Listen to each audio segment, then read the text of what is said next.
There's been lots of reaction to the deaths of these soldiers who died at Lohatla Combat Training Centre in the Northern Cape.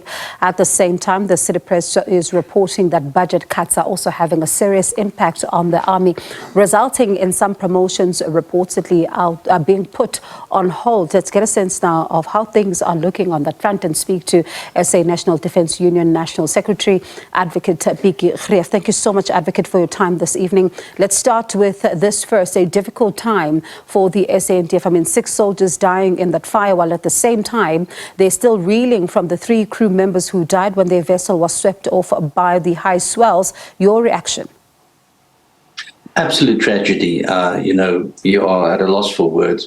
It hasn't been for a long time that this SANDF has lost 13 members within the scope of a couple of weeks. I think the last time was the Battle of Bangui. Really tragic, and but we're soldiering on. And there are also some, reports suggesting that budget cuts are having an impact on some of the promotions and the work that the SANDF is supposed to be doing. Is this what you're hearing as well, that there are some budgetary constraints that are leading to this? And what impact are these having on the operations? Well, obviously, when you cut the budget of the Defence Force, it's going to have an impact on every operation. It will have an impact on your capability to do certain things, to engage in certain exercises, and so on. We're by no means suggesting that there is a direct connection between the budget cuts and the tragedy in Lohatla. That remains to be investigated, as the other 2 incidents of earlier where soldiers were also killed.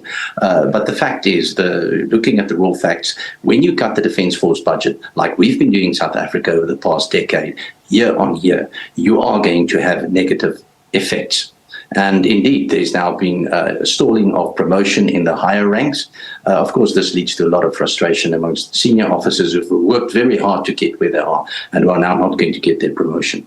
And there is a view, Advocate Greeff, that, the putting on hold of the promotions is but one, temporary measure that can be taken to try and boost the coffers. But some say it's not a long-term solution. It's not feasible. It's not something that should be done for a longer period of time. Would you agree with that view? Absolutely. It's like putting a Band-Aid on an open wound, the festering wound. The fact of the matter is, it is a temporary, not even a solution, just a temporary step that's being taken. And the problem is just, being kicked down the road. At some time, the politicians are going to have to realize that the budget cuts in the SANDF is putting this country in danger. And eventually it's going to put the lives of soldiers in danger as well. Are there, areas that they could be looking into, particularly when you think about, the budgets? Because we've seen, even in the last installments of the Defence Review and what these mean operationally, particularly when budgets are cut. Are there some of the easy ones that they could be looking into instead of implementing these budget cuts, in your view?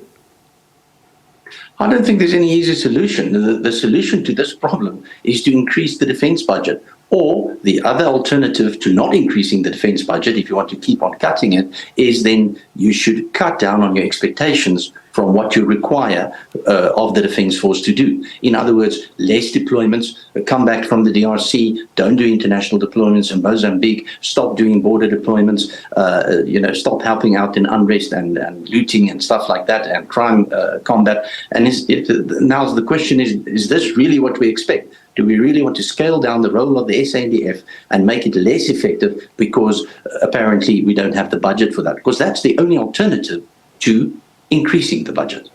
And you think about the fact that even the Defence Review just talk about the scaling down and whether or not, that is indeed going to happen, because it's been years since this has been spoken about, is anybody's guess. But there's something else I'm keen to hear your thoughts on, and whether or not we should be reading anything into this.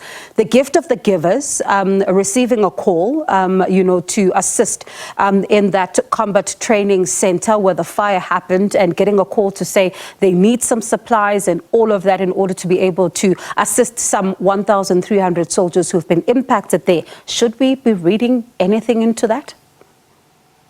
I think what we should be reading into that is that, we've got a great civil society. If the question is that, are we calling on civil society to help us because there's no defence budget or the defence budget is not adequate, I think we should put the help that civil society like Gift of the Givers is giving into context.